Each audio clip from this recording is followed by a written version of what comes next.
missed the 4 seasons. And mountains, and water, and river, lakes, you know, the Northwest. Yeah. Basically. And I came back up here, and then about that time, I got a divorce. And within a year of that, I met her mom, and her and I became really good friends. And let's see, after that, I basically got into music. And I actually did music for 20 years. I played rock and roll, country, anything you think of. Yeah, my stepmom Terry knows you. Oh, really? Yeah. Oh, okay. Yeah, she was a fan, Dad. Huh? She's one of your fans. Oh, okay. One of those groupie girls. Oh, I didn't know. I think I talked to her. Yeah. Uh-huh. A little bit higher elevation. And let's see, what else? And it's a little bit lower elevation. I've done a lot of things. I mean, Yeah, I bet. gosh, I'm not bragging. I'm just Yeah. making a list. Just state the facts. Yeah. Yeah. You can break it if you want. I don't care. Well, I did the typical things. I learned how to roller skate, ice skate, Come on. snow ski, water ski. Hunted with a boat arrow for about 15, 20 years. Tried riding 8 Brahma bulls and got bucked off 8 Brahma bulls. Let's see, when I took karate, took judo. I was a lousy boxer. I was a quarterback in high school. Terrible outfielder in baseball. Oh God, electronics technician. Skydived, scuba dived, bungee jumped. Wow. What else did I do? I can't remember it all. Done a lot of fun things. Sounds like. Yeah, you know, all the young guy stuff. You know, just somebody say, "Hey, have you tried this?" And I say, "Nope, but I'll try it." Yeah. So I go out there and do it. I've had. I've been written up in books. There was some girls that got killed in Montana by grizzly bear, and I happened to be there. And so my name got into a book because It's more than his name. Yeah. It's much more than his name. And I've made a movie, and not a very good one because of the director. He didn't know what the heck he was doing. Yeah, well, to look it up, I couldn't find it. Jeff told me that you were in a movie. Yeah, I had Something about the Big Mountain or something like that? Yeah, Rain in a Mountain, yeah. Yeah. You'll have to look at that. And it's the poor director. Oh, B-rated movie? Yeah. It's kind of, Yeah. it's funny. Cool. That's so, that's neat. Let's see.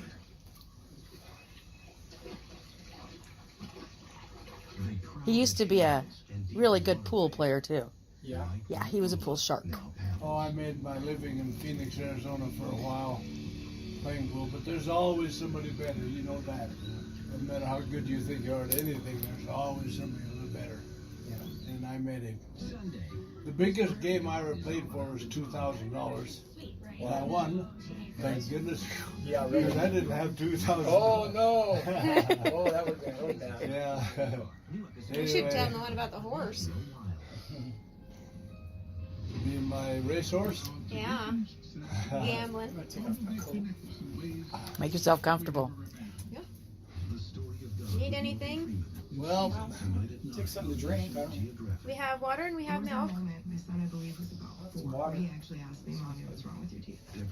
okay, I'm playing pool one night and I made up to about, well, I made $12.50 playing 50 cents a game. And I had beaten I had beaten everybody. But at 50 cents, you know, they kept trying to beat me. So I played. Well, there was a guy named Shorty. He had a half quarter horse, half thoroughbred, that he had traded some, I don't know what, traded something for this horse. And anyway, it was now his.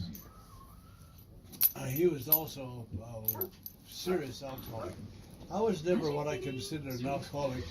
I didn't like the taste of beer, but because of music and stuff, and probably my own DNA, I had a period of time where I drank, you know. And I don't play pool. And Shorty comes up to me and he says, I need some beer or something. I said, well, I'll buy you one. He said, no, he said, what I want you to do is buy my horse.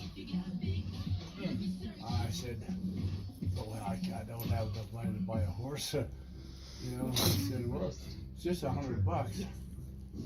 And his trading deal, the horse was worth what he traded for about $650, and he was willing to let it go for $100. And I said, well, it's a good deal, but I don't have $100. Excuse me. Anyway, he came back to me a little later and he said, okay, look, and he's really desperate for something to drink. Like I said, he was a whiskey drinker. I said, I don't have it. And so he walked away and he asked other people, they didn't have it either.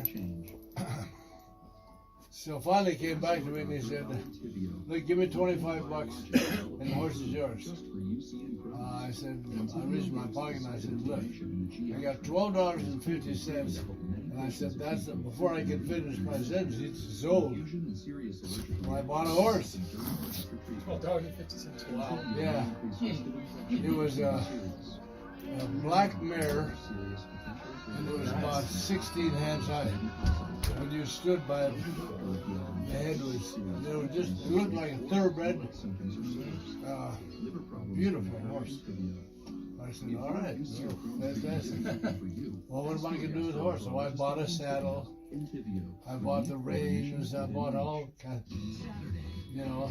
I used to ride her in the mountains and down by the river and across everywhere. And one summer is all I had her for. And I decided when I was a kid, I'm almost 80 years old now. When I was a kid, all the Indians on the reservation, after Sunday Mass, which we were all Catholics at the time, we'd all go down to the powwow grounds and they'd play shinny, you know. That's kind of like a little leather ball about that big around, and you'd hit it, kind of like hockey. And a lot of those people had scars on their shin bones to prove it. It was a rough game. Yeah. I mean, you know, you got in the way, you got hit. Anyway, that after the church Sunday get-together thing sort of started dying out, and pretty soon it never happened again. And I thought I was going to try to revive that. So I said, I went to all the people, white people, that had thoroughbred horses, racing horses. They race here at Playfair, which is yeah. Okay. And I ended up with about 10 horses, you know, and then I had made about $800 or thereabouts at Playfair, so I had the money to cover all their bets. Okay, so I covered some bet 5, some bet 20, you know, that sort of thing. I covered all their bets. Some people just brought a bottle of whiskey and I paid that $5 for that. And we had a whole pyramid full of beer. People brought cases of beer, you know. Yeah. And then on top of that, there was wine, whiskey, vodka, tequila, you name it. You know. And so anyway, the bet was all done. I'd say it cost me around $200, somewhere along that neighborhood. I marked off a little better than a quarter mile on the flat part of the reservation. There's a big giant hayfield. And I told the guys I'm going to go back to. I told all the people to park their cars like this, you know, like a V. Okay. And then we were finished. The last car was the finish line. And I went down to the finish line, cowboy hat, and I said, put a rope across like this, and the horses have to just walk when they all get sort of even semi-lined up. All 10 of them. I said, just, I'll drop my hat, and you guys drop the rope, and the race is up. I knew I was going to lose because these are full-blown thoroughbreds. Now, here's the funny part of the story. I was going to ride my own horse. I named her Cheyenne. At that time, I weighed about 185 pounds. And all the other guys, moms or whatever, they hired their nephews, their nieces, and their next door neighbors. Everybody was 60, 70, 80 jockey weight, you know? Yeah. And so I knew I was going to lose. But I said, what the heck? My real goal was to just have a gathering between the Indians and the white people, Yeah. you know. So Shorty come up to me. Now he had already started drinking whiskey, and he was drunk. And he said, Steve, he said, let me ride my horse. I said, well, first of all, it's not your horse anymore. He said, okay. He said, I want to ride Cheyenne. And I said, you're drunk, Shorty. He said, no, I'm not drunk. I can ride him. I considered it. I said, okay, 185. He weighed about 165 or 70, somewhere along there. I said, yeah, that saves 20 pounds anyway. I said, okay, go ahead. We're going to lose anyway. So he got on her. Anyway, now they drop the rope.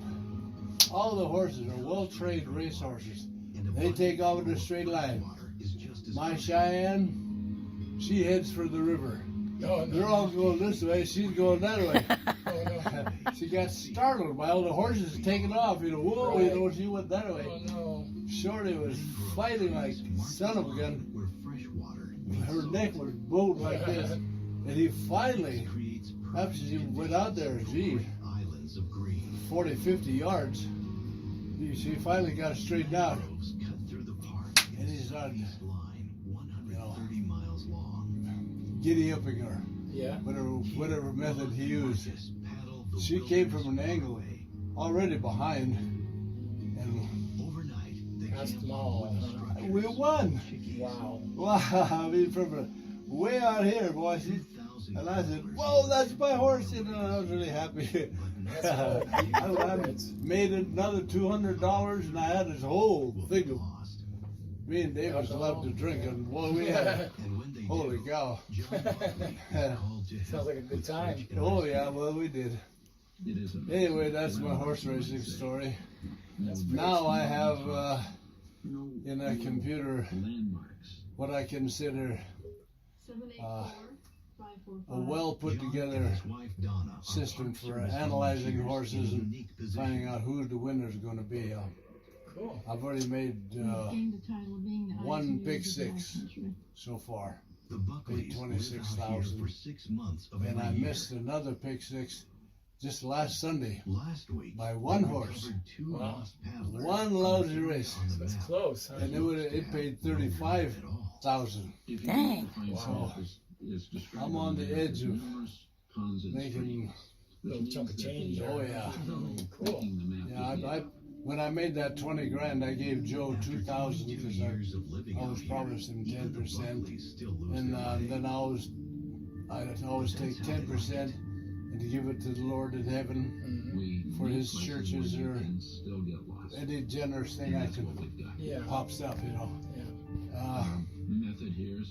And then when it was all said and done, I had about, I think, 17,000 or 18,000 left. Because after 26,000, it took out taxes. That left me 20,000. I gave Joe 2,000. I was paying 18,000. I gave the church or whatever the Holy Spirit put in my head. So about I had about 17,000 left. These windows are all nitrogen filled, and I still owed 14,000. So I paid that off, and then I had enough left over to give her a bad time and give her a bad time. Cool. And so that was it. Yeah. I had $20,000 at once. Yeah. Well, I have more than that, but